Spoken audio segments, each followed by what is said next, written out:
Students, welcome once again in Shri Shyam study point. और जैसा कि आपको पता है कि प्रीवियस लेक्चर में हमने किया था टीएस ऑफ टेस्टिस और आज हम पढ़ेंगे स्पर्मेटोजेनेसिस। तो टीएस ऑफ टेस्टिस का डायग्राम मैंने आपके लिए रखा है ताकि आपको जो स्पर्मेटोजेनेसिस है वो अच्छी तरह से समझ में आ जाए प्रोसेस।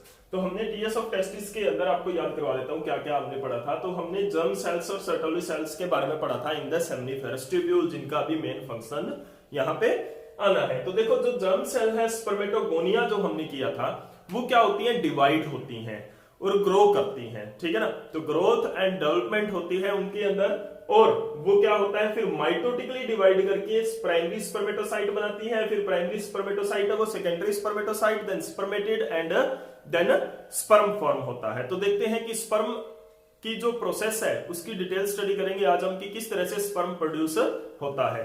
तो first of all, what is the spermatogenesis? Spermatogenesis क्या होता है? फॉर्मेशन ऑफ स्पर्म होता है from the germ cell in the testis. Testis के अंदर जर्म सेल से जो फॉर्मेशन ऑफ स्पर्म की जो प्रोसेस होती है उसको हम क्या बोलते हैं? स्पर्मेटोजेनेसिस होती है। And the spermatogenesis starts at puberty. ये क्या होती है? Starts at puberty. पबर्टी के टाइम में ये क्या होती है? स्टार्ट होती है। एंड इट कंटिन्यूस, लगातार रहती है। It is continuous till death. Death तक ये क्या है? कंटिन्यूस रहती है। अब कंटिन्यूस का मतलब पता क्या होता है? किस तरह से कंटिन्यूस रहती है? कंटिन्यूटी इसकी कैसे बनी रहती है? क्योंकि हम पढ़ रहे हैं कि स्पर्मेटोसाइट बनते हैं स्पर्मेटोगोनिया से। तो भी यहां पर क्या होता है कि जो स्पर्मेटोगोनिया है उससे प्राइमरी स्पर्मेटोसाइट बना, ठीक है जी। फिर प्राइमरी स्पर्मेटोसाइट से सेकेंडरी स्पर्मेटोसाइट बनता है। जब प्राइमरी स्पर्मेटोसाइट से सेकेंडरी स्पर्मेटोसाइट बनता है तो ये जो प्राइमरी स्पर्मेटोसाइट है ये तो सेकेंडरी स्पर्मेटोसाइट में कन्वर्ट हो गया। अब जो प्राइमरी स्पर्मेटोसाइट वाली स्टेज है वो खाली नहीं होती है, यहां पर ध्यान रखना, क्योंकि जो स्पर्मेटोगोनिया है वो दूसरा नेक्स्ट प्राइमरी स्पर्मेटोसाइट रिलीज कर देता है, प्रोड्यूस कर देता है, ठीक है।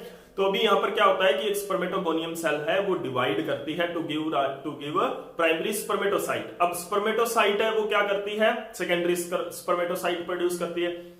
उतने टाइम में क्या होती है, जो नेक्स्ट स्पर्मेटोगोनिया है वो अगला स्पर्मेटोसाइट दे देती है। तो इस तरह से बहुत सारी स्पर्मेटोगोनिया होती है, वो कंटिन्यूसली इस तरह से सेकेंडरी स्पर्मेटोसाइट है वो रिलीज करती रहती है। तो this is the continuous process, यानी कि लगातार ये स्टेप्स है और लगातार ये स्टेजेस है वो चलती रहती है। एक स्टेज से दूसरी स्टेज में गया, दूसरी से जब तीसरी में जाता है तो पहली से दूसरी में फिर आ जाता है, क्योंकि there are a large number of spermatogonia. Large number of spermatogonia यहां पर डिवाइड करके वो न्यू स्पर्मेटोगोनिया भी प्रोड्यूस करता रहता है। तो देखते हैं, जब ये पूरी प्रोसेस पढ़ोगे तब आप इसको डिटेल में जानोगे और अच्छी तरह से समझोगे कि किस तरह से ये कंटिन्यूस रहती है प्रोसेस। दूसरी बात, यहां पे क्या होता है कि जैसे जैसे ह्यूमन मेल के अंदर एज बढ़ती है, एज जैसे जैसे ज्यादा होती है, यानी कि जैसे जैसे पर्सन है वो एडल्ट से, यंग वन से वो ओल्ड एज की तरफ जाता है, तो स्पर्म का जो काउंट होता है, यानी कि जो एक्टिव स्पर्म होता है, जो फर्टाइल स्पर्म होता है, उसका जो काउंट है वो रिड्यूस होने लगता है। एज के साथ साथ स्पर्म काउंट है वो फर्टिलिटी स्पर्म की और जो क्वालिटी है स्पर्म की वो रिड्यूस होने लगती है विद टाइम के साथ साथ। अब हम चलते हैं स्पर्मेटोजेनेसिस की ओर। तो स्पर्मेटोजेनेसिस जो है वो टू प्रोसेसेस के अंदर होती है। एक है स्पर्मेटोसाइटोजेनेसिस। क्या है स्पर्मेटोसाइटोजेनेसिस? तो स्पर्मेटोसाइटोजेनेसिस क्या होता है? It is the formation of spermatids from spermatogonia से स्पर्मेटोगोनियम गोनिया टू स्पर्मेटिड बनना। स्पर्मेटोगोनिया से स्पर्मेटिड बनना वो क्या होता है? स्पर्मेटोगोनिया से स्पर्मेटिड बनना क्या होता है? स्पर्मेटोसाइटोजेनेसिस होता है, ठीक है जी। स्पर्मेटोसाइटोजेनेसिस यानी कि स्पर्मेटिड बनने तक की प्रोसेस। और उसके बाद में जो स्पर्मेटिड जब डिफरेंशिएट होगा, जब स्पर्मेटिड डिफरेंशिएट होगा इनटू स्पर्म, तो वो क्या होगी? Spermiogenesis. Spermiogenesis is the process of the differentiation of spermatid ये आपको प्रोसेस याद रखनी है, स्पर्मेटिड की differentiation of spermatid into sperm के अंदर जो स्पर्मेटिड है वो डिफरेंशिएट होता है, यानी कि यहां तक जो ये 3 सेल, ये 4th स्टेज तक, यानी कि स्पर्मेटोगोनिया से प्राइमरी स्पर्मेटोसाइट बना, प्राइमरी स्पर्मेटोसाइट से सेकेंडरी बना, सेकेंडरी से स्पर्मेटिड बना, यहां तक के बनने की प्रोसेस को क्या बोलते हैं? स्पर्मेटोसाइटोजेनेसिस बोलते हैं।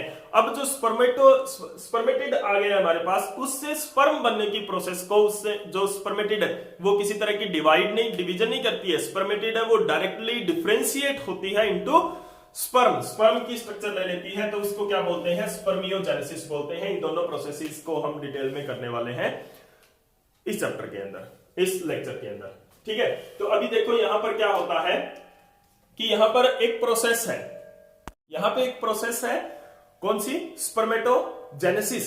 उसको हमने 2 पार्ट्स में डिवाइड कर दिया, स्पर्मेटोसाइटोजेनेसिस एंड स्पर्मियोजेनेसिस, ठीक है। तो स्पर्मेटोसाइटोजेनेसिस और स्पर्मियोजेनेसिस दोनों हम पढ़ेंगे इस लेक्चर के अंदर पूरी डिटेल में। तो मैं ये लेबलिंग इसकी रफ कर देता हूं यहां पर, क्योंकि उसकी ज्यादा जरूरत नहीं है आपको, और स्टडी करते हैं स्पर्मेटोजेनेसिस की। तो यहां पर हमारे पास क्या है? जर्म सेल्स हैं, कौन सी है? स्पर्मेटोगोनियम। तो सबसे पहले क्या होता है? स्पर्मेटोगोनियम क्या करती है? Spermatogonium is a diploid cell. जो प्लॉइडी है इसकी क्या है? डाइप्लॉइड सेल्स होती है, डाइप्लॉइड सेल होती है। अब यहां पे जो स्पर्मेटोगोनियम है वो क्या करती है? Spermatogonium undergo mitosis first mitotic division ये करती है, ठीक है। एंड इट जो नंबर है वो अपना इंक्रीज करती है।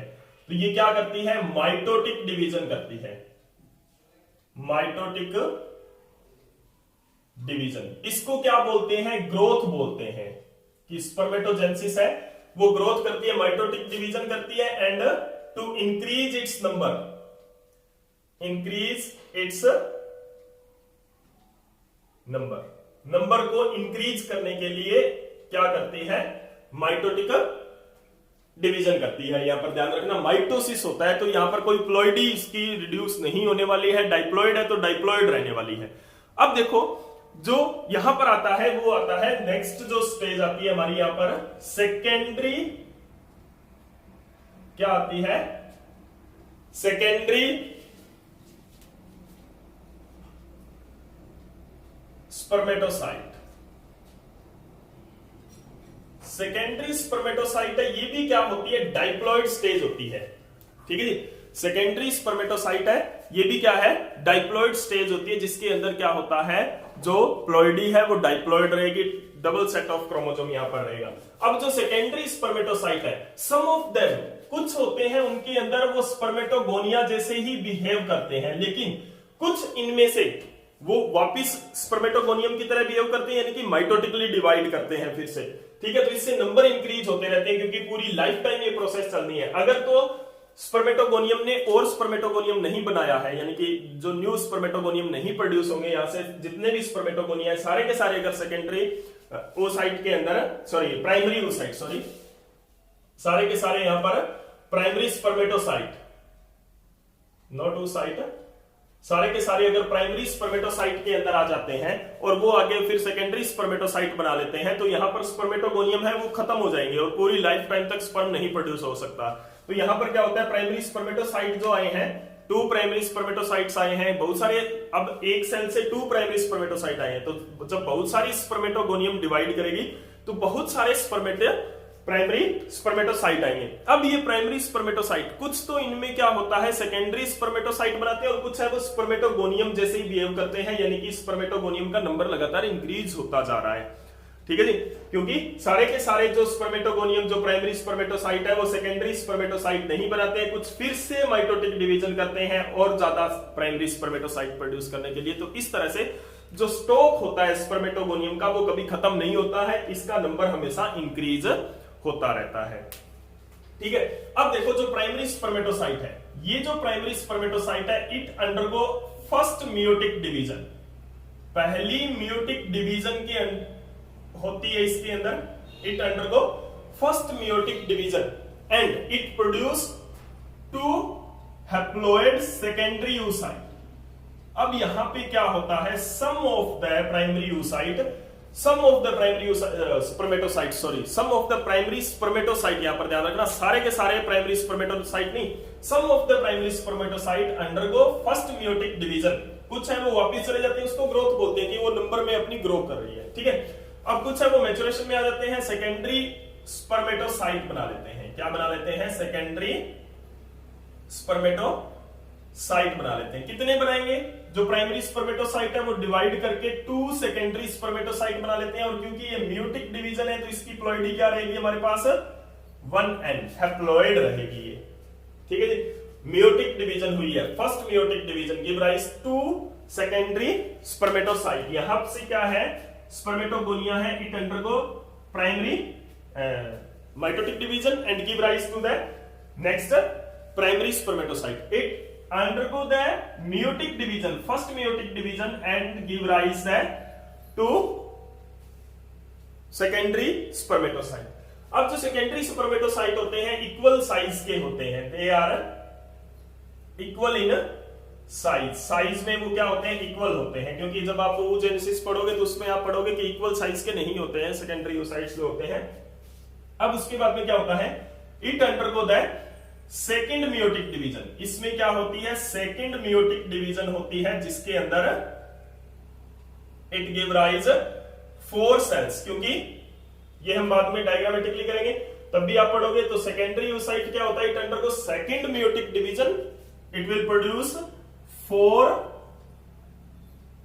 स्पर्मेटिड, ये क्या करेंगे, 4 स्पर्मेटिड्स प्रोड्यूस करेंगे, 4 spermatid and these are the haploid cells।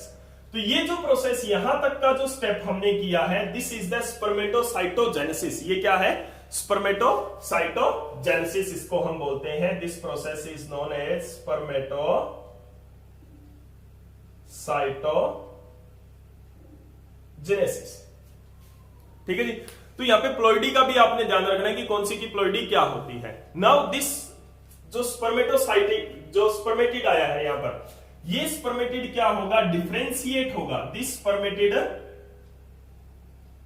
Differentiate into sperm,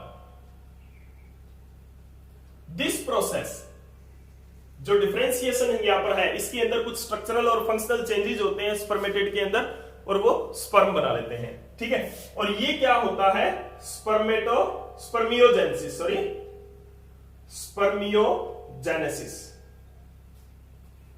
the differentiation of spermatid into sperm, ठीक है जी। अब हमारे पास यहां पर क्या आ गया, स्पर्म आ गया। अब जैसे कि ये स्पर्म है, ये क्या होता है, मेल गैमेट होता है एंड हैप्लॉइड सेल है, स्पर्म भी क्या होती है, मेल गैमेट होता है, हैप्लॉइड सेल, और कितनी स्पर्म आएगी 4 स्पर्मेटिड से 4 सेल्स आती हैं यहां पर स्पर्म की, ठीक है। अब इसके अंदर देखो क्या होता है, it remains embedded in the, it remains embedded in the wall of Sertoli cell, Sertoli cell की वॉल के अंदर ये क्या रहता है, embedded रहता है, ओके। अभी तक यानी कि स्पर्म रिलीज नहीं हुआ है, तो अब इसके अंदर क्या होता है, ये जो डिफरेंशिएशन होती है स्पर्म की, लेकिन इसका जो हेड है स्पर्म का वो हमेशा वॉल ऑफ सर्टोली सेल के अंदर यानी कि यहां पर इस तरह से एम्बेडेड रहता है, सर्टोली सेल के अंदर एम्बेडेड रहेगा। अब देखो यहां पर क्या होगा इसके बाद में, व्हेन इट रिलीज, फाइनली जब ये रिलीज होता है, रिलीज ऑफ स्पर्म, स्पर्म का रिलीज होता है from seminiferous tubule, seminiferous tubule से जब स्पर्म का रिलीज होता है तो उसको क्या बोलते हैं, एक और टर्म हमारे पास यहां पे आती है स्पर्मिएशन, उसको क्या बोलते हैं, स्पर्मिएशन। तो spermiation is the release of sperm from seminiferous tubule, क्योंकि वो सेमिनिफेरस स्पर्म तो बन गया है, देखो स्पर्मेटिड से स्पर्म तो बन गया, लेकिन it is embedded in the wall of certainly, certainly के वॉल के अंदर एम्बेडेड होता है, जब वो रिलीज होता है तो उसको क्या बोलते हैं, स्पर्मिएशन बोलते हैं। तो हमारे पास इस तरह से बहुत सारे स्पर्म आ जाते हैं, क्योंकि ये एक स्पर्मेटोगोनिया से आया है, तो अब क्या है, क्योंकि लार्ज नंबर ऑफ स्पर्मेटोगोनियम हमारे पास है, तो उससे क्या होगा, लार्ज नंबर ऑफ स्पर्म है वो कंटिन्यूसली प्रोड्यूस होते रहते हैं। अब देखो यहां पर कंटिन्यूस प्रोसेस कैसे होती है वो मैं आपको बताता हूं, कि एक स्पर्मेटोगोनिया ने क्या किया, एक प्राइमरी स्पर्मेटोसाइट प्रोड्यूस किया, नाउ दिस प्राइमरी स्पर्मेटोसाइट ने क्या किया, आगे म्यूटिक डिवीजन किया और सेकेंडरी स्पर्मेटोसाइट बना दिया। इतनी देर में जो नेक्स्ट स्पर्मेटोगोनिया है वो क्या करेगा, नेक्स्ट प्राइमरी स्पर्मेटोसाइट बना देगा। अब जब ये स्पर्मेटिड बनाएगा तब ये जो नेक्स्ट आएगा वो सेकेंडरी स्पर्मेटोसाइट बना देगा इतनी देर में। जब ये इसमें डिफरेंशिएट होगा स्पर्म में तो नेक्स्ट क्या करेगा, स्पर्मेटिड बना देगा तब तक, ठीक है। और जब ये स्पर्मिएशन होगी इसकी तो नेक्स्ट इस तरह से चलता रहता है। और उसके साथ में क्या है, उसके बाद में इससे नेक्स्ट प्रोसेस ये चलती रहती है। जब यानी कि जब सेकेंडरी oocyte, जब प्राइमरी oocyte सेकेंडरी oocyte में कन्वर्ट होता है तो नेक्स्ट स्पर्मेटोगोनिया जो है वो नेक्स्ट प्राइमरी oocyte स्पर्मेटोसाइट बना देते हैं। और जब नेक्स्ट प्राइमरी जो ये प्राइमरी स्पर्मेटोसाइट है ये जब सेकेंडरी स्पर्मेटोसाइट में जाएगा तो नेक्स्ट स्पर्मेटोगोनियम है वो प्राइमरी स्पर्मेटोसाइट बना देगा, ठीक है। तो ये प्रोसेस इस तरह से कंटिन्यूस प्रोसेस चलती रहती है। बैट्स के अंदर ये प्रोसेस नहीं है, ये नहीं है कि एक बार में 1000 ऑफ स्पर्मेटोगोनिया थे, उन्होंने पहले प्राइमरी स्पर्मेटोसाइट बना दिया, फिर प्राइमरी स्पर्मेटोसाइट ने 1000 ऑफ सेकेंडरी स्पर्मेटोसाइट बना दिए। अब उतने प्रोसेस में कोई नया प्राइमरी स्पर्मेटोसाइट नहीं बना, ऐसा नहीं होता है, ठीक है जी। तो ये क्या है, स्पर्मेटोजेनेसिस है। इसको हमने ये जो किया है ये सिर्फ हमने मतलब रिप्रेजेंटेशन से किया, इसका एरोमेटिक रिप्रेजेंटेशन से किया है। आप इसको डायग्रामेटिकली भी कर सकते हो और इनके आप नोट्स भी बना सकते हो, लाइन वाइज आप इनके नोट्स भी बना सकते हो। वो डिपेंड करता है कि आपके सामने किस तरह का क्वेश्चन आया है। तो this is all about the spermatogenesis in males, human male के अंदर किस तरह से स्पर्मेटोजेनेसिस होता है। उसके बाद में हम नेक्स्ट लेक्चर के अंदर पढ़ेंगे हार्मोनल कंट्रोल कैसा होता है ह्यूमन के अंदर जो जब ये स्पर्मेटोजेनेसिस होता है। तो उम्मीद करता हूं कि आपका ये कंसेप्ट क्लियर हुआ होगा। इसके अंदर प्लॉइडी बहुत इंपॉर्टेंट है कि प्लॉइडी यहाँ पर कैसी होती है और कौन सी डिवीजन किसके अंदर किस तरह की होती है। तो यहाँ पर ये डायग्रामेटिकली भी आप समझ सकते हो, प्राइमरी स्पर्मेटोगोनिया से primary spermatocyte, then primary spermatocyte से सेकेंडरी स्पर्मेटोसाइट, सेकेंडरी स्पर्मेटोसाइट से स्पर्मेटिड एंड देन स्पर्म। तो ये प्रोसेस यहां पर होती है। इसकी प्लॉइडी आपको अच्छी तरह से क्लियर होनी चाहिए। उम्मीद करता हूं ये लेक्चर आपको अच्छा लगा होगा और अगर अच्छा लगे तो एनर्जी बूस्टर है वो देते रहिए, लाइक एंड शेयर है वो करते रहिए। Thank you.